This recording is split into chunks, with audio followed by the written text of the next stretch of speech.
Hello मेरे प्यारे बच्चों, क्या हाल चाल। तो कैसे हो मेरे प्यारे बब्बर शेर और शेरनियों। आशा करता हूं आप एकदम मस्त होंगे, स्वस्थ होंगे और आपके जो हाफ ईयरली एग्जाम की तैयारी है वो भी काफी जबरदस्त तरीके से चल रही होगी। प्यारे साथियों, आपकी तैयारी में चार चांद लगाने के लिए मैं आपके लिए लेकर आया हूं क्लास 11th का 21 नवंबर का हिंदी अनिवार्य का एक ऐसा पेपर जो आपके एग्जाम में आने वाला है। यदि प्यारे बच्चों आप इस पूरे पेपर को अच्छे से तैयार कर लेते हो तो आप आराम से 21 नवंबर को आप एग्जाम में 70 में से 70 नंबर आप छोड़कर बच्चों आ सकते हो। तो पूरा पेपर आपको अच्छे से डिटेल से समझना है और हर एक क्वेश्चन को आपको भाई तैयार कर लेना है प्यारे बच्चों। तो देख सकते हो ये आपका कक्षा 11वीं अर्धवार्षिक परीक्षा 2025-26 का बच्चों पेपर होने वाला है।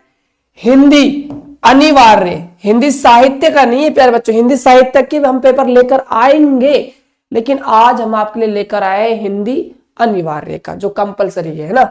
इसका जो पेपर का कोड है वो आप देख सकते हो 1103 आपके भाई पेपर का कोड होने वाला है। ये कुछ सामान्य अनुदेश है, इनको भी प्यारे बच्चों आप एक बार अच्छे से पढ़ लीजिएगा, ठीक है। यदि प्यारे बच्चों आपने अभी तक चैनल को सब्सक्राइब नहीं किया है तो भाई चैनल को सब्सक्राइब कर लीजिए, क्योंकि आपको सबसे पहले हमारे YouTube चैनल पर हर एक सब्जेक्ट का पेपर मिलने वाला है और साथ के साथ हर एक पेपर का भाई सॉल्यूशन भी आपको मिलने वाला है। तो स्टार्ट करते हैं क्लास को, देखिएगा ध्यान से। सबसे पहले हम डिस्कस करते हैं क्वेश्चन पेपर का। जो हमारा फर्स्ट क्वेश्चन है वो आप देख सकते हो यहां पर है कि निम्नलिखित अपठित गद्यांश को ध्यान पूर्वक पढ़कर नीचे लिखे हुए प्रश्नों के उत्तर दीजिए। यहां पर आपको एक अपठित गद्यांश दिया हुआ है। पहले तो आपको यह समझना होगा ये आपके बुक का गद्यांश नहीं है बच्चों, क्योंकि अपठित गद्यांश का मतलब होता है जो बुक का नहीं होता है उसको हम अपठित मतलब जो हमने पढ़ा नहीं है उसकी बात हो रही है ना। तो देखिएगा ध्यान से, गद्यांश क्या है ध्यान दीजिएगा। देखिए, देश प्रेम क्या है, देश से प्रेम करना क्या है, ठीक है, प्रेम ही तो है। इस प्रेम का आलंबन क्या है, सारा देश अर्थात मनुष्य, पशु, पक्षी, नदी, नाले, वन, पर्वत सहित सारी भूमि। यह प्रेम किस प्रकार का है, यह साहचर्य प्रेम है। यह कैसा प्रेम है प्यारे बच्चों, साहचर्य प्रेम। साहचर्य का मतलब होता है अच्छा, बढ़िया, ठीक है। आगे देखिएगा, जिनके मध्य हम रहते हैं, जिन्हें बराबर आंखों से देखते हैं, बराबर आंखों से भी देखते हैं ना।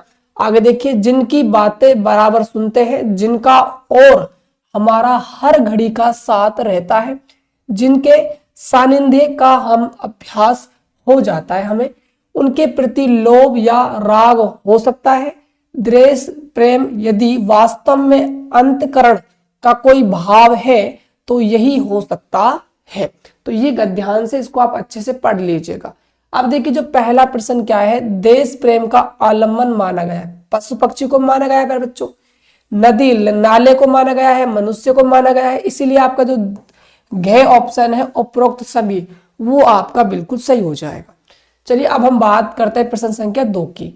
देश प्रेम किस कोटि का माना जाता है। तो देश प्रेम जो है वो किस कोटि का माना जाता है।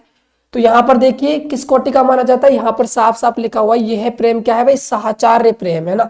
तो साहचर्य गत, तो यहां पर के ऑप्शन आपका बिल्कुल सही हो जाएगा। आगे देखिएगा, सानिध्य से उत्पन्न होता है, क्या उत्पन्न होता है। देखिए यहां पर आया था, जिनके सानिध्य का हम अभ्यास हो जाता है उनके प्रति लोभ या राग हो सकता है, ठीक है।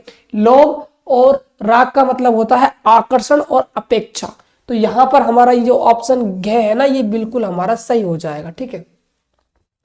एक सेकेंड बच्चों, यहां पर ना घ ऑप्शन बिल्कुल गलत है, ये नहीं होगा प्यारे बच्चों, ध्यान दीजिएगा। जिनके सानिध्य का हम अभ्यास हो जाता है उनके प्रति लोभ और राग, लोभ और राग बच्चों ये आएगा, ठीक है। तो घ ऑप्शन यहां पर बिल्कुल आपका सही हो जाएगा। आगे देखिएगा, क्वेश्चन नंबर यहां पर 4 क्या है, देश प्रेम वास्तव में भाव माना जाता है। तो देश प्रेम कैसा भाव माना गया है ये पूछा जा रहा है, ठीक है। देखिएगा ध्यान से, तो ऑप्शन ए है अंत्यकरण का, बाह्यकरण का, के और खे दोनों, इनमें से कोई नहीं। देखिए जो देश के साथ जो प्रेम होता है प्यारे बच्चों, अंतःकरण, अंतःकरण का मतलब होता है अंदर से होना चाहिए ना, किसी प्रकार की स्वार्थ भावना नहीं होनी चाहिए, ठीक है, अपने देश के प्रति। और बाह्यकरण तो भाई बच्चों बिल्कुल नहीं होना चाहिए, ठीक है। तो यहाँ पर जो ऑप्शन नंबर हमारा के है वो हमारा बिल्कुल सही हो जाएगा। अगला देखिएगा, अगला जो हमारा क्वेश्चन है, साहचर्यगत प्रेम की क्रिया है, तो इस प्रेम की क्रिया है क्या? ऑप्शन ए है साथ रहना, ऑप्शन के है आंखों से देखना, ऑप्शन गे है बराबर सुनना, और ऑप्शन खे है हमारा उपरोक्त सभी। तो ये तीनों ही बातें बच्चों इसके अंदर होनी चाहिए, इसीलिए आपका जो उपरोक्त जो सभी आंसर है वो बिल्कुल राइट हो जाएगा, ठीक है। चलिएगा अब हम देखते हैं क्वेश्चन नंबर यहाँ पर सेकंड। देखिए क्वेश्चन नंबर सेकंड है, यहाँ पर क्या कहा गया है, निम्न अपठित पद्यांश को ध्यान पूर्वक पढ़कर नीचे लिखे प्रश्नों के उत्तर दीजिए। तो प्यारे बच्चों ये आपका एक गद्यांश है, सॉरी पद्यांश है, गद्यांश नहीं है, पद्यांश है ना, वो भी कौन सा है, अपठित, जो बुक का नहीं है, जो आपने नहीं पढ़ा है, ठीक है।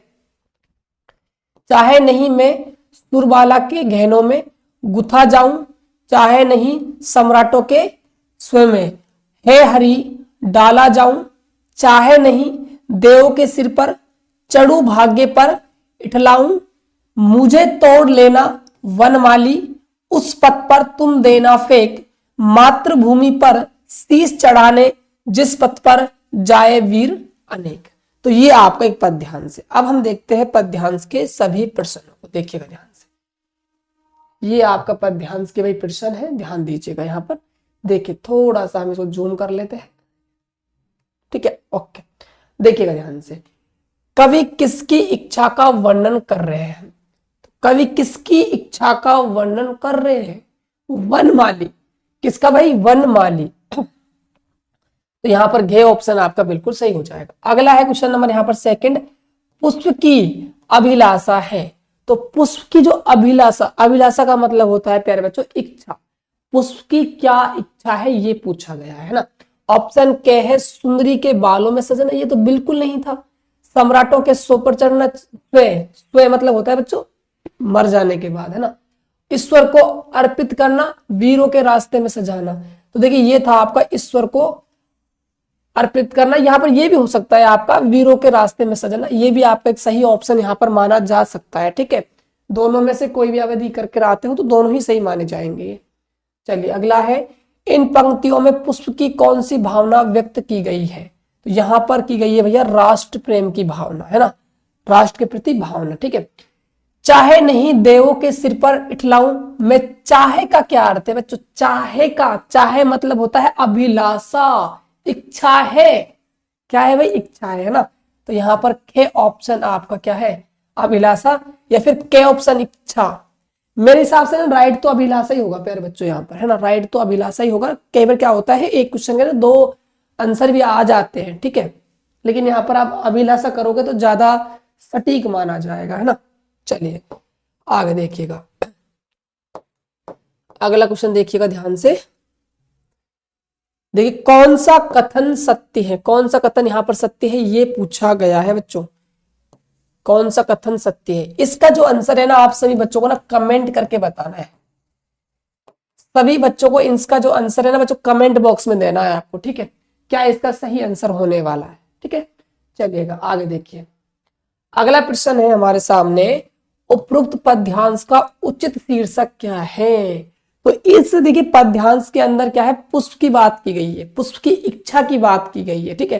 तो यहां पर हो जाएगा पुष्प की अभिलाषा, तो के ऑप्शन आपका बिल्कुल सही हो जाएगा। देखिएगा अब हम बात करते हैं प्रश्न संख्या 3 की, निम्न प्रश्नों के उत्तर सत्य और असत्य के रूप में आपको देने हैं, कौन सत्य है कौन असत्य है। तो पहला प्रश्न है यहाँ पर, नमक का दरोगा प्रेमचंद की प्रसिद्ध कहानी है, क्या ये बात सही है या फिर गलत है, ये आपको बच्चों बताना है।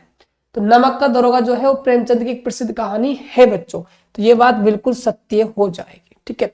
आगे है, पत्थर पांचाली पहली बोलती फिल्म थी, क्या बात सही है, पहली बोलती फिल्म बच्चों, पहली बोलती फिल्म थी आलम आरा, तो ये बिल्कुल गलत बात है, यहां पर ये आपका असत्य आ जाएगा, ठीक है। आगे, रजनी मन्नू भंडारी द्वारा उचित समस्या प्रधान पट कथा है। बिल्कुल सही बात है, ये बात बिल्कुल सत्य होगी। अगला है कबीर आदि काल के कवि है। ये बात बिल्कुल गलत है, असत्य हो जाएगा, क्योंकि जो कबीर है ना प्यारे बच्चों, आदि काल के कवि नहीं थे, वो थे भक्ति काल के कवि। ठीक है, इसलिए असत्य है आपका। त्रिलोचन हिंदी में सानेट अंग्रेजी छंद को स्थापित करने वाले कवि के रूप में जाना जाता है। बिल्कुल सही बात है, सत्य बात है बिल्कुल बच्चों। ठीक है, अब आगे देखिएगा। अब है आपका प्रश्न संख्या 4, जिसके अंदर आपको रिक्त स्थानों की क्या है भाई, पूर्ति करनी है। ठीक है, देखिए पहला क्वेश्चन क्या है, मीरा की भक्ति की है। तो मीरा की जो भक्ति उसमें क्या है बच्चों, उसमें प्रेम भावना है कृष्ण के प्रति। जो मीरा है वो किससे प्रेम करती थी, कृष्ण से प्रेम करती थी। तो वहां पर प्रेम भावना को व्यक्त किया गया है, तो यहाँ पर प्रेम भाव हो जाएगा। ठीक है, आगे देखिएगा, घर की याद कविता के किसके कवि, मतलब इसकी कविता के कवि कौन है, ये पूछा जा रहा है। ठीक है, तो इसके कवि है प्यारे बच्चों भवानी प्रसाद मिश्र। अगला है हिंदी में गजल विद्या अपनाने का श्रेय किसको दिया जाता है, तो ये श्रेय दिया जाता है दुष्यंत कुमार को।